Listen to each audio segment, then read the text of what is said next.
What's up, everybody? Welcome to Real Talk Real Estate. I'm David Greene. This is the David Greene Show Live. We're going to be talking about the Fed's economic update, what this means for housing, and what is going on in our economy. Quick reminder, if you are someone who's been thinking about your faith more seriously, if you're a little concerned and worried about what's going on in the world around us, maybe you realize you focus a little bit too much on money and not on other things like family, love, where you're going when you die, stuff that's really important. Send me the word faith on Instagram to get information about a group I'm putting together for other people seeking answers about those topics. Also, as you guys are watching, remember you can comment live and I will respond to what you say, much like Kevin Hawthorne here, coming live from Lakeland, Florida. Welcome, Kevin. All right, let's get into our first video today. A lot of talk is going around about the economy, about interest rates. And it's crazy because some people are saying we have a good economy. Some people are saying it's bad. How do we know what to think about this? You're literally getting opposite stories from different people that present different data. And I found it fascinating how many people are presenting almost the same information, but putting a very different spin on it. So our first video here is about the Fed and Jerome Powell, the head of it, and his recent meeting that he had where he explained his logic on why he's not dropping rates. In a Fox Business exclusive, Guggenheim Partners Investment Management CIO Ann Walsh. And if the Fed were to cave or to give in to the president's request for cutting up to 200 basis points off what right now is the 4.25% to 4.5% Fed funds rate, how would the world markets and the U.S. markets respond? Because, you know, some people look at rate cuts as a sign of distress. Right. So, Liz, it's great to see you. We're at a very interesting and, dare I say, precarious time in the world. I believe that the U.S. economy is slowing. It's already been slowing. We're going to continue to see a glide path down to lower GDP. So that's the first part. The second part is that we are seeing inflation on a deflationary path. Maybe disinflationary path. And so there's actually room for the Fed to cut. But overarching all of this is their desire to remain independent and to be seen with a high degree of credibility.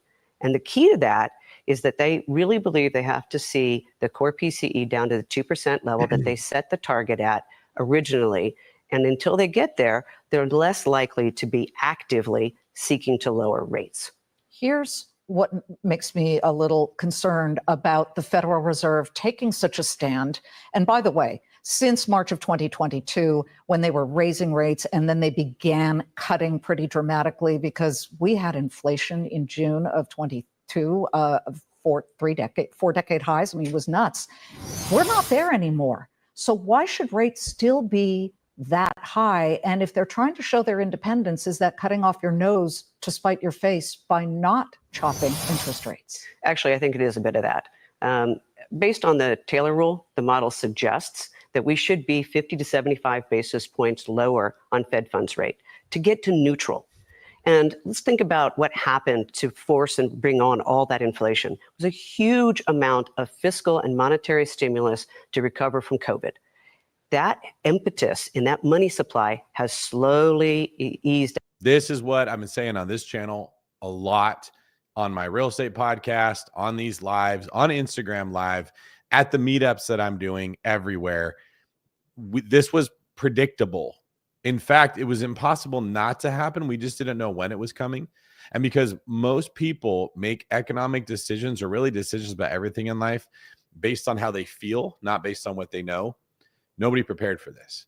So what happens is we look at the numbers of what the economy is doing right now. Like, where's the water level in the ocean right now? How do I feel? Well, I feel safe because the numbers are showing there's no inflation. And so we didn't do anything to prepare for this or change it. And then the tidal wave of all this inflation hit. And now everyone's panicking because right now I'm worried. But if you'd been listening to me before, you would have positioned yourself to be in a place where you didn't get hit by the wave. And this isn't to criticize anyone. It's just to kind of set the point that as we go through life and we're watching this video and it's scary, don't just think about what's happening right now. Think about what's likely to come in the future and try to move your pieces to be in alignment with that. That reminds me, if you are somewhere in the Midwest or the South, really anywhere, and you want to have me come speak at your meetup, I would like to try to establish deeper connections with people in person to prepare for where we're going, which is that AI is going to brainwash everybody. And I'm not happy about that. So I would like to take our opportunity right now to build in human, real relationships and connections, to get to know people, to listen to their fears, to listen to their hopes, to let you guys get to know me a little bit better and build a stronger bond. So let's start preparing for that now, instead of waiting for AI to hit and destroy everything before we take it serious. So if that's you, you want me to come out, speak to a group that you have, or help put a group together, send me a message on Instagram. Or how else could you get a hold of me? You go to my website, davidgreene24.com, use the chat feature. All right, let's get back to this talk about this inflation tidal wave. Out of the system. And so where we are right now is not in a monetary inflationary environment. The concern that the Fed's expressing is about tariffs. So the inflation caused by the cost of goods increasing. But I think in our view is that these tariffs are much more recessionary in their impact. It slows down consumer demand and it slows down the economy. And so I think that at the end of the day, we're going to see that the tariff impact is not going to be either as large or as extended as might be in the minds of Fed officials. What is the investment opportunity right now, knowing that the Fed is pretty intransigent, kind of hanging out in the quicksand, well, not quicksand, but let's just say a little bit of mud at the moment, not moving on rates, and knowing that the president is very serious about tariffs and making what he feels an unfair landscape when it comes to trade more fair by charging other countries? Right. So in times like this, which this is a very tricky investment environment, frankly, I haven't seen one this complicated in many, many years, Really? if ever. But when I have environments like this, when I think about what's the best way to approach them, is to look at the fundamentals. So what are good investments? Well, the macro themes, which was already mentioned before, artificial intelligence, earlier in your show, and I think that's an important theme.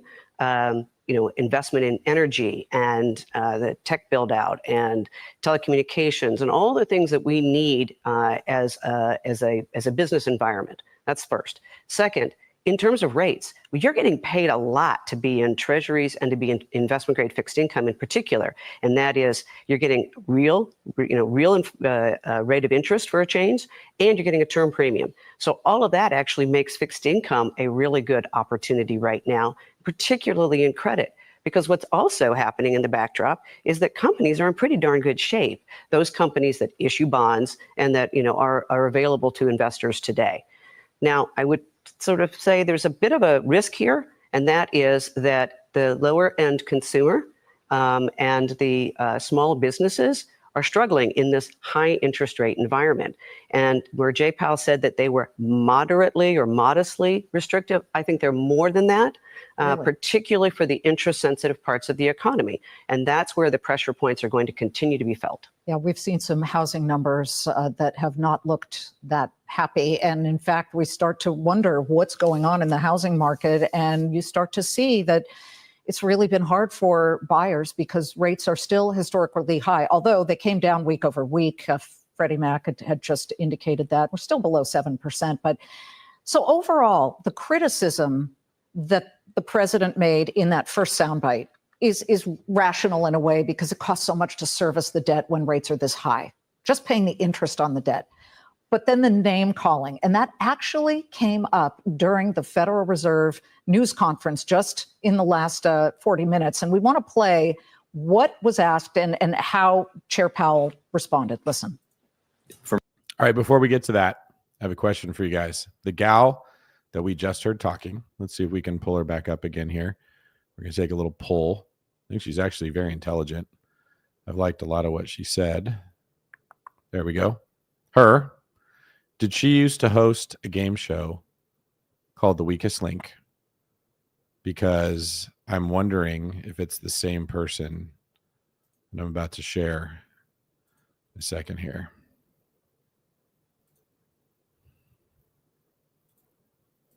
Boom. Is she now giving economic updates for all of us? Really wise ones, actually. She seems to be spot on. Let me know in the comments if you think this is the same person and if she's much more well-rounded than what we originally were thinking when we were listening to that video. At least me. I was pretty impressed. All right, let's get back to where we were. Going to hear Jerome Powell's comments. from my standpoint, it's not complicated. What everyone on the FOMC wants is a good, solid American economy with strong labor market and price stability. That's what we want. We think our policy is well positioned right now to deliver that and to be able to respond in a timely way as the data lead us around. The economy's been resilient, and part of that is our stance. And again, we think we're in a good place on that to respond to significant economic developments. That's what matters. That is what matters to us. And what do you think? Well, again, I think they really, really want to maintain independence and the credibility around that. But that actually should mean that they would even drown out the insults and the language from the president and just say, okay, maybe, he has his point because he's the president and he has, he's trying to guide the entire U.S. economy and the government. But he's also right because we're too tight. Do you think the Fed should have cut today? Well, I do. I think that there was room for 25 basis points. And I would also make another point that's very important, and that is we have to look at the Fed has more than one tool in their toolkit. Everything has been focused on rates since COVID. And I'm falling in love with this woman. These are the thoughts I think all the time, as much as I can fall in love with her with that short hair. But this whole idea that the Fed has more than one tool in their toolkit and all that we ever talk about are interest rates, and they act like that's the only thing they can do when these are supposed to be the smartest people in the country with an incredibly important position. If you think about the importance of the economy when it comes to the health of a country, obviously our defense is the most important, because if you look at a country as a person, if you're not strong and someone comes and knocks you out and takes your stuff, it sucks. You lost. But what if you're weak? The economy is like our health. You can be a really big, strong person, but if you're sick and weak, it doesn't take much to come take you out. That's what the economy is. This is why the economy is so important. This is why we need a nation full of people like red blood cells that are all contributing to our wealth, to our economic output, producing things, making things, being valuable, not sitting around doing nothing, waiting for a politician to come save them or a job to come along that works for their specific needs. We need workhorses, just like you need your body working hard and muscles being grown and your heart pumping well and lungs bringing oxygen into your blood. We need the same thing. And we only talk about interest rates, and we don't talk about how we need the smartest humans that we have. Not just working for the private corporations that want to become rich, but working for the country to create policy that makes everybody wealthy, not just those individual companies. The reality is they've got a very, very sizable balance sheet. Mm-hmm. And they started to ease off on QT some time ago. Perhaps they should have said QT is a better tool. Quantitative tightening. Exactly, is a way better tool. Keep the balance sheet shrinking relative to keeping rates high. They have a disproportionate impact on the economy, the most interest-sensitive parts of the economy, whether that's housing or the lower-end consumer, or again, those small businesses, were being harmed more by the rate action and would have been less impacted by the balance sheet reduction. And I think with that, they didn't really seem to act the way they might have been able to if they'd really thought about those two tools and how they could use both of them. So now it's only about rates because the quantitative tightening is almost done. Mm-hmm. And so it's only about rates. And I think that from a policy perspective, there's more that they could have done and in a different fashion. But yes, they should have lowered 25 basis points. Ann Walsh, Guggenheim, thank you so very much. And I just need our viewers to know, Ann is just one of the power players that you will see every day here on the Claman Countdown. All right. I'll be looking for more future videos from Miss Ann Walsh. If anybody knows her, tell her she has the David Greene seal of approval, that I really appreciated her content there and her perspective.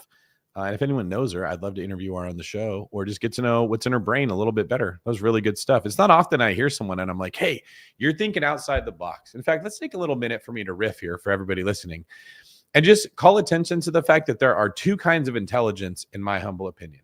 One of them is creative. This is understanding how all the pieces fit together. So this would be like a football coach who is calling the plays on offense, and he's like, all right, they got these linebackers on the field that are really big.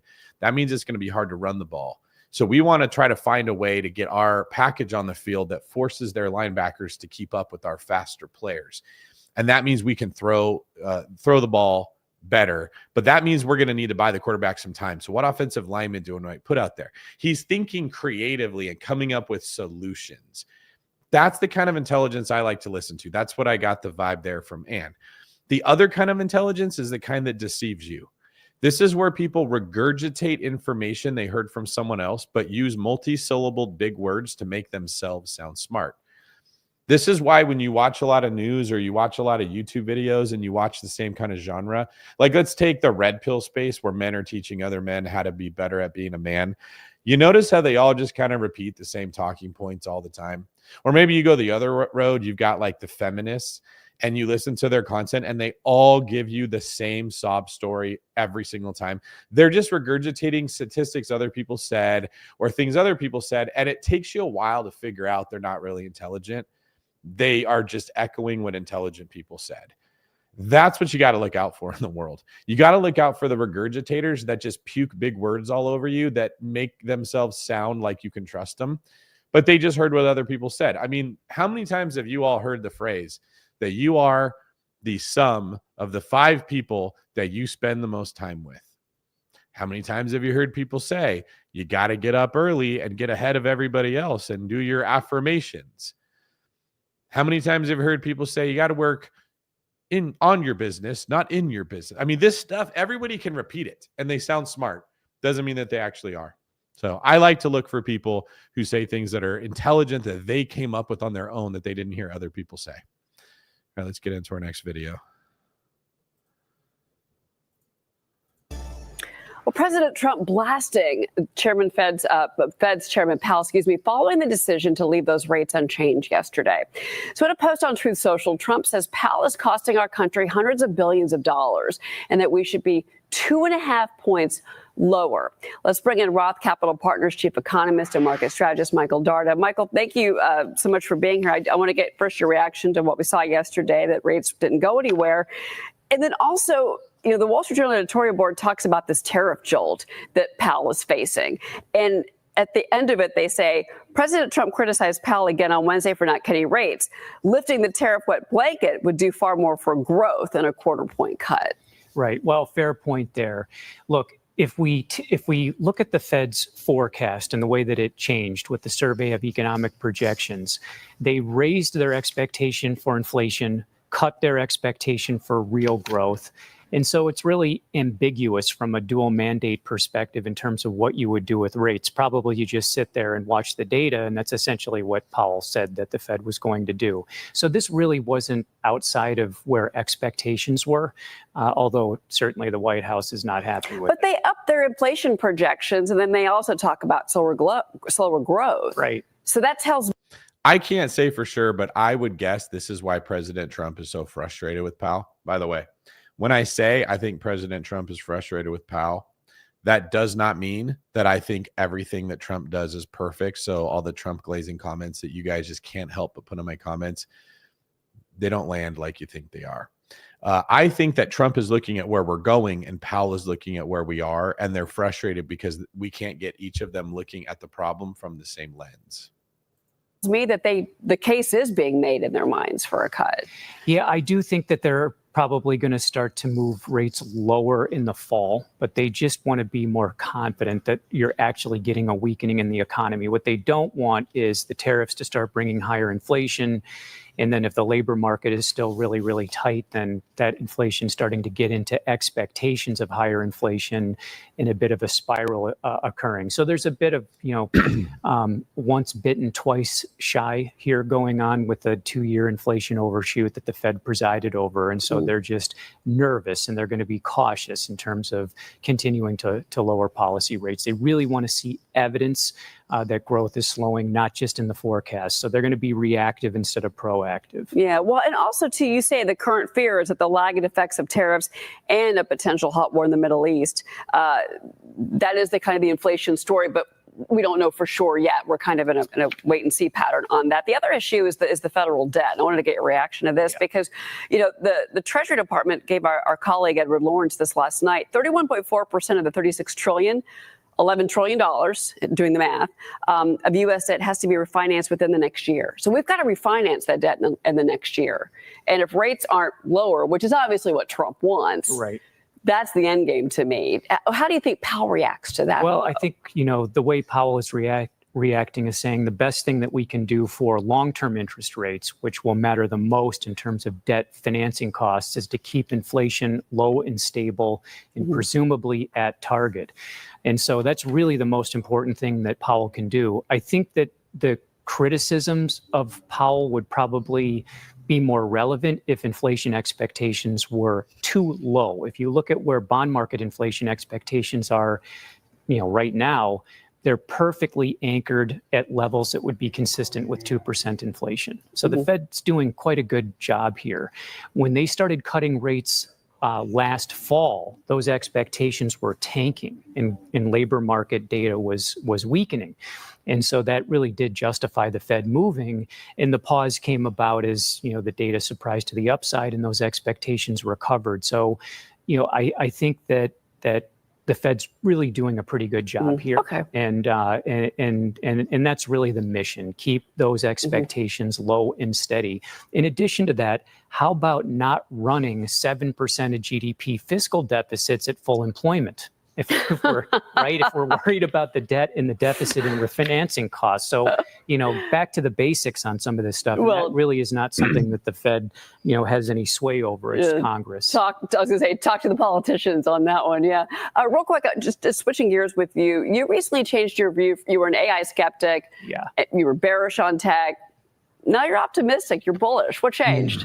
Well, a couple of things changed. One is that just my own interaction with these AI interfaces has improved dramatically from where it was a year ago. I mean, a year ago, it took me more time to correct the mistakes trying to use AI than it did, than it saved me in terms of efficiency. Now it's, totally different. I mean, really, really incredibly helpful. And so, usually markets are onto something when they're moving the way that they have, with the tech leadership that we saw over the last 2 years. The correction that we saw, most of which came in February into early April, was an occasion to change the view. Okay. You don't want to change the view at the top of the market and right, you're wrong twice. And you did change your view. I did. Yeah, you did. All right. Well, thank you so much for the commentary. All right, not to be cynical, how many people here think that he changed his view because he's an influential person on the news and AI companies wanted him to speak positively of them, or his boss that puts him on the news said, we can't put you on if you don't speak positively about this because we get advertising dollars from them? I always wonder when I hear stories like this of, I used to feel this way and now I think different, and they don't say anything particularly insightful or groundbreaking as to why they changed their mind, that might be why, that they're getting paid to take that opinion. And man, when you like money or you love money, it's not very hard to get you to do what people want. All right, let's look at some of the comments that we have today. By the way, I don't know that gentleman. I'm not saying that he likes money. I'm not saying anything critical of him. It's a hypothetical question for many of us to be asking ourselves. Two Side Hustle says, I think people should allow Jerome Powell and his team to do their job with less criticism. We can discuss different scenarios, but to Monday morning quarterback before Monday morning is a bit sad. Wow, really good punctuation, really good spelling. Even capitalized Monday morning quarterback. Two Side Hustles is probably someone who went to college. What do you guys think? Hansen says, before he said this, he said, I agree that tariffs would be more recessionary than inflationary. First off, Hansen, congratulations on your former boy band career. Mbop took the nation by storm. And when compared to the kind of music that we're making today, actually seems a little bit wholesome, even though we all hated you with a tremendous fury of 1,000 suns when you were popular. But I see that you now put some sunglasses on your dog and are not running around with your moppy headed fro mop, irritating everybody. And I asked for a little bit more detail, and Hansen said people will cut back on spending on discretionary products, so consumption goes down and unemployment goes up. That is what creates the recession. Way stronger of a force than an inflationary force. I don't know that I would disagree with that. I think that's actually pretty solid. The ayahuasca data scientist, maybe one of the most unique names I've ever heard on YouTube, with capitalization for every word as well, says we support David Greene. I don't know exactly what that means, but I like how it sounds. So thank you for that. And Two Side Hustle says, oh, wait, we already got into that one. JMC says, crazy one dude who wasn't elected, didn't build a mega business, has so much power. I think he's referring to Jerome Powell, that one dude who wasn't elected, didn't build a big business, has so much power over the economy. It's sort of, I don't know. I'm not the most well-versed in politics, but I understand that this position of head of the Fed is sort of like at the Supreme Court, where the people in power put you there, but then they can't take you out. Your term has to end, which for the Supreme Court is obviously not the same because theirs never ends. But I think that the Fed's does at a certain point. It is odd, though. And then Two Side Hustle says, thanks, David, with perfect capitalization and punctuation. Again, just showing off what that college degree will do for you. And you're welcome. Thank you for your comments on the show. They make it way better, and I appreciate you. And Hanson is cry face laughing, which is what you do to get 14-year-old girls to relate to you. And that is exactly how Mbop became a national treasure. All right, let's get to our next video here. Mbop, bop, ba, do, bop. In a recent CBS News poll, 2 out of 3 Americans told us they're stressed about their own finances. 3 out of 4 said their incomes are not keeping up with inflation.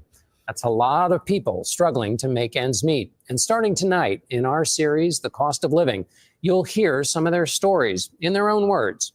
First, a single mother of 3, ages 1, 4, and 8, trying to make ends meet on a teacher's salary of $37,000. Sweet, we're ready to rock. My name is Michelle Bourgeois. I am 37 years old. I am a teacher in St. Louis County, Minnesota. Since the price of eggs, bacon has gone up, we've done a lot more cereal. Eat it with your spoon. You gotta stay safe in the car, right? I've had to take on a second job just because everything has gotten so expensive. Hi, baby girl. I've been a teacher since about 2008. I love my brown shoes. I love my brown shoes. It's definitely not something that people go into for the money. They go into it because they love it, which is why so many of us do have to work 2 jobs to make ends meet. But it takes multiple incomes to survive in this economy. I just left work. What a national treasure this woman is. I saw this video, or maybe it came up in my feed when I was working out at the gym. I think it was yesterday. And I almost got a tear in my eye. I just think, like, this is what we want more of in the country. This woman shows up. She's a teacher. She makes like $37,000 a year or something. She pours her heart and soul into other people's kids. She appears to be very genuine. And she doesn't have enough money to feed her own kids, so she's got to feed them like Fruit Loops, just sugared cardboard with dye. And then gets off work and, as you see, has to go to another job. And now I am going to go door dashing for a couple hours. It looks like our first delivery. We have to go to Burger King. Thank you. So this first one is $4.50 guaranteed, and then sometimes we get tips. I always grew up thinking about the stereotypical American dream where you own a house and you have a yard to play in. And I think that dream is dying. I try to make every dollar count. A lot of the time, I'll just wait to feed myself until the end and then just eat whatever leftovers the kids haven't touched. Put your cute little bib on.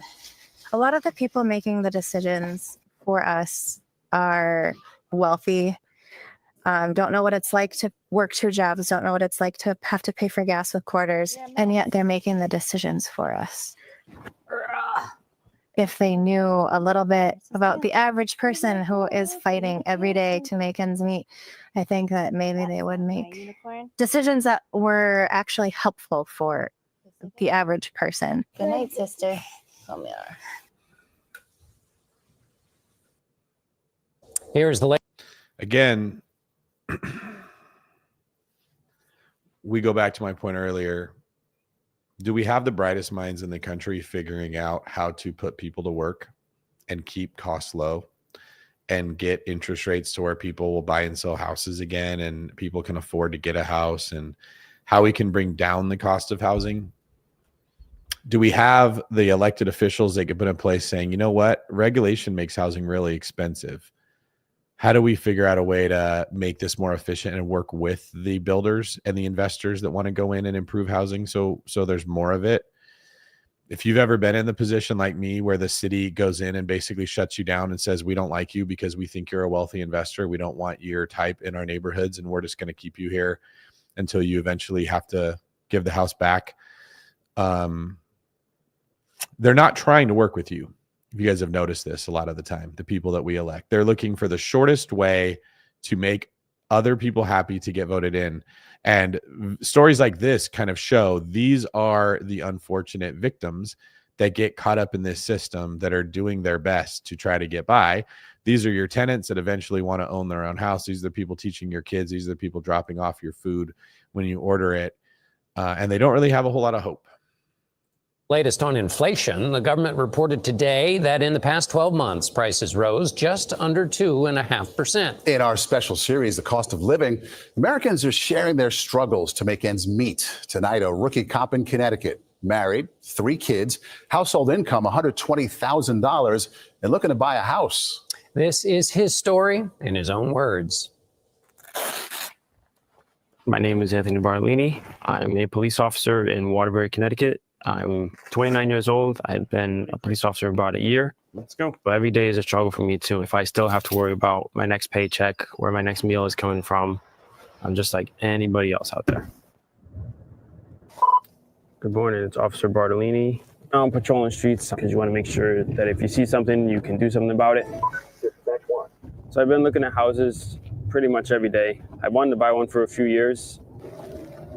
To put 20% down on a house, that's a lot of money. Even I can't do it, working double shifts.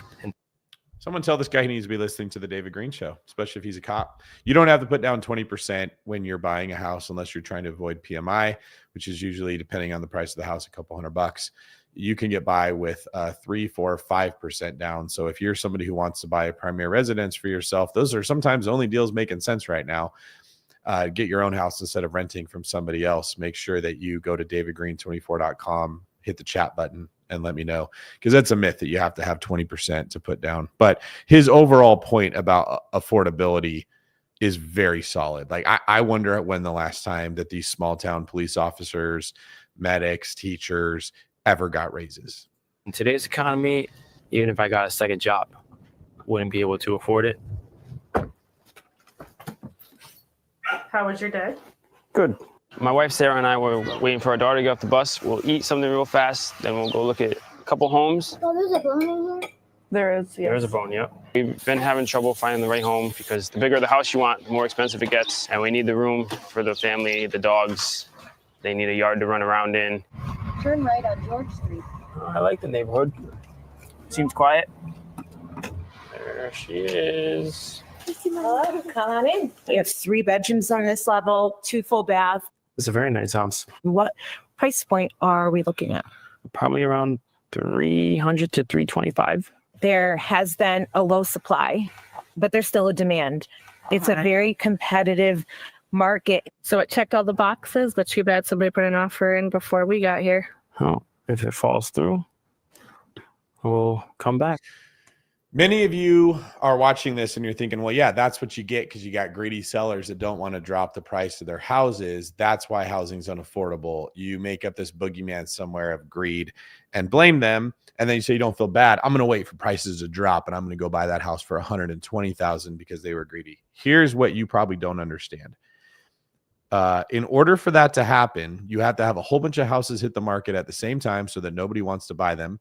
The buyers back out, the houses go into foreclosure, and the people who lived in the houses let it go.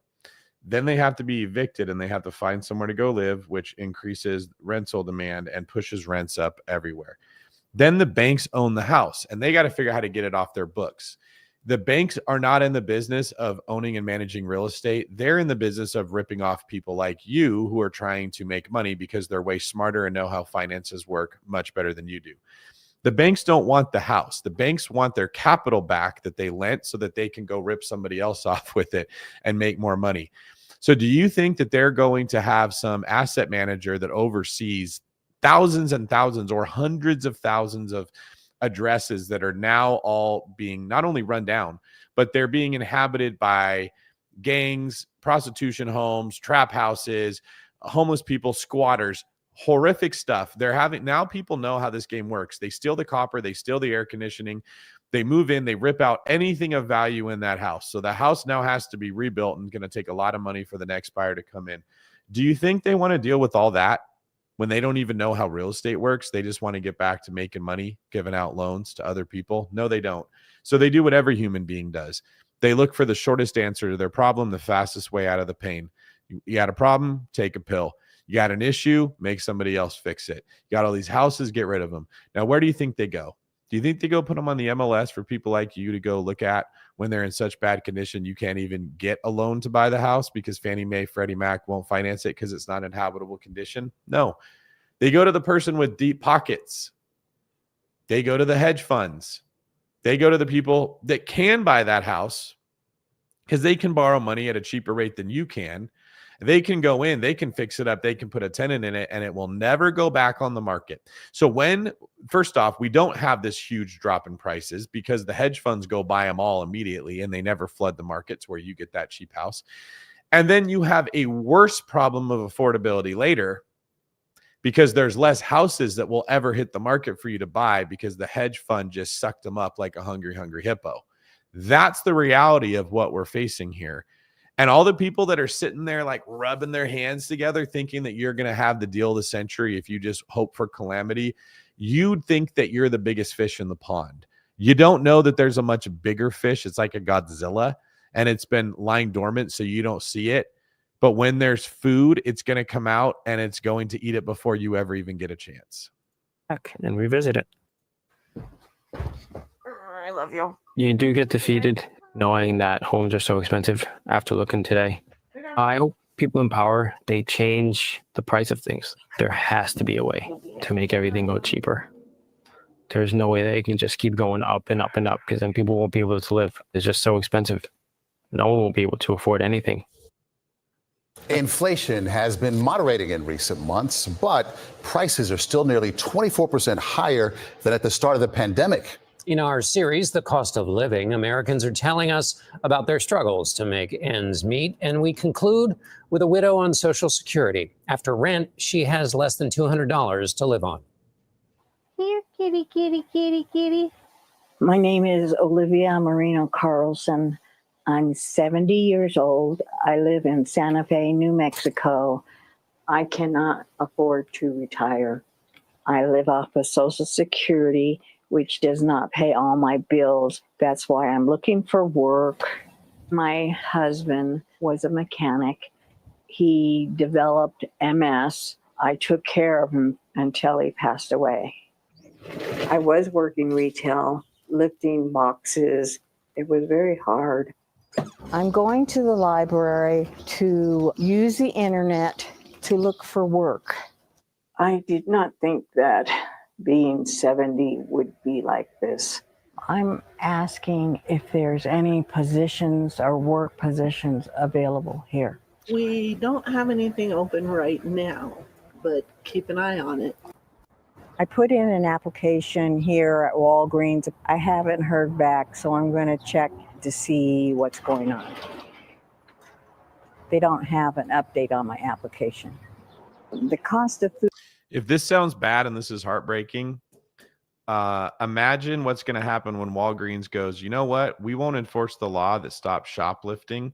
So what we're going to do is just take all of what used to be shelves where you go pick something and buy it. We're going to put it in a warehouse and you're just going to walk up to a little window, use a computer that's assisted with AI to tell it what you want. It's going to offer you things that you might want that you didn't think about to upsell you on stuff. And then it's going to have a robot go pick it up off the shelf and bring it to you. And not only is this gal not going to be able to have a job, but nobody is going to have a job. And we are all going to rejoice because we don't have to do the menial tasks that nobody wants to do. But for people like her, this was her only thing that she could do, and she just wants to do something. Food has gone up. Every time I blink, it goes up. I get better prices here. You chose me $10.25? This is where I have a Bible study. We thank you so much for this evening. There are times when I do feel like giving up, and coming to this group helps me continue on. Good. Right. My greatest obstacle right now is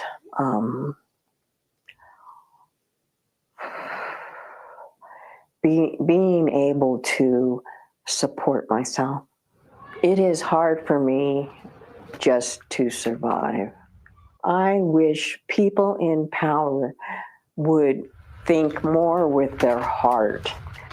It is hard for me to accept that I'm not able to enjoy the rest of my life because I have worked hard all my life. Just heartbreaking, man. All right. If that makes you sad, I think we got a lot worse coming our way, and it just isn't being talked about. I hate to be the one to bum you out. I'm actually, as sad as it is, there's like a fire that's building up inside me that wants to fight back and be prepared for what I think is coming. And that's why I'm talking to you. For years on the Bigger Pockets podcast, I told everybody, hey, if I think that there's a problem coming and you need to sell your real estate or whatever, I'll sound the alarm. This is the problem. I don't know that you can sell it because I think a lot of buyers are like, hey, I don't want to buy right now because the prices are coming down more. So we're probably heading to a point where there is a panic where everybody lists their house, where nobody's buying them, and people start demanding that the administration does something. And I don't know what the administration at the federal level can do other than try to bring jobs back in some capacity that people are going to have to want to work. All right, let's go through our comments here. About Jerome Powell, at least he's qualified. JP is part of the Fed's team. They have a tremendous amount of responsibility. JP is the mouthpiece who has a solid ability to control his emotions on camera during stressful press releases. Damn, to think she probably has a student loan and only earns $37,000. That was about the teacher gal. Frank is recognizing my biceps or giving me support or some combination of the two. I'm happy with both, to be frank. To be frank, wow. It's almost like I did that on purpose. Two side hustles. To be clear, I have taken a hit financially because of the delayed rate cuts. I have lost opportunities to exchange several buildings in the past 18 months. However, I still respect the Fed's work. GMC says, hey, David, investing in a solar panel system increases the property's value. Not in every case. In fact, I'd say as a general rule, no. It probably makes the sale harder. Most buyers don't want to take over your solar program. And oftentimes you as the seller, if you do this, have to pay off the lease in order for the title to transfer to the new person. So it will not only not make the property more valuable, it will probably cause you to have to bring more of your equity into the deal to pay it off. And the buyers just get a free thing that they didn't even want. So kind of both sides can lose there. Provident Power says, sell them all in a portfolio. That was talking about how we think the banks are going to get rid of their deals. And he hit it right on the head. Imagine if BlackRock bought banks with the goal of collecting homes that default on loans and holding onto them, adding to their ever-growing collection. I think you're onto something there. I think that's probably something we're going to be seeing, and it will probably happen. They'll buy the real estate when the real estate is in default. They'll buy the banks, so the banks are in a position of being too big to fail. Great point there. And then Jug, God bless these people. Things won't get any better with this administration. The rich get richer. I don't know how much the administration has to do with it. I don't know what more they can do to try to stimulate the economy. Everybody's worried about the cost of things going up, and we're not worrying enough about the fact that we need to get people working again. All right, folks, that's what we have it. Question for you. If this is where we're going, what do we think is going to happen to the value of rentals? Are the tenants going to be able to keep paying their rent if they're getting laid off from CVS? If they can't figure out how to pay for food, how are they going to be able to pay for things? And when stuff starts to break and you're not getting rent, are you going to be able to fix up your house? And if you're not able to fix up your house, or the people that make their living, handymen and contractors, now they're not getting paid, are they going to be able to pay their rent? Do you see where I'm going? This looks like a pandemic of economic disastrous proportions that I'm very concerned about, and that's why I'm talking about this now. If you guys are interested in the faith group that I mentioned earlier, please don't forget you can DM me the word faith on Instagram. And if you have a property, a short-term rental you'd like my team to manage, you can follow us at CTC Getaways to see our other inventory there and let us know if you'd like us to manage yours. All right, thanks everybody. That's all I had for you today. We will see you tomorrow on another David Greene Show Live.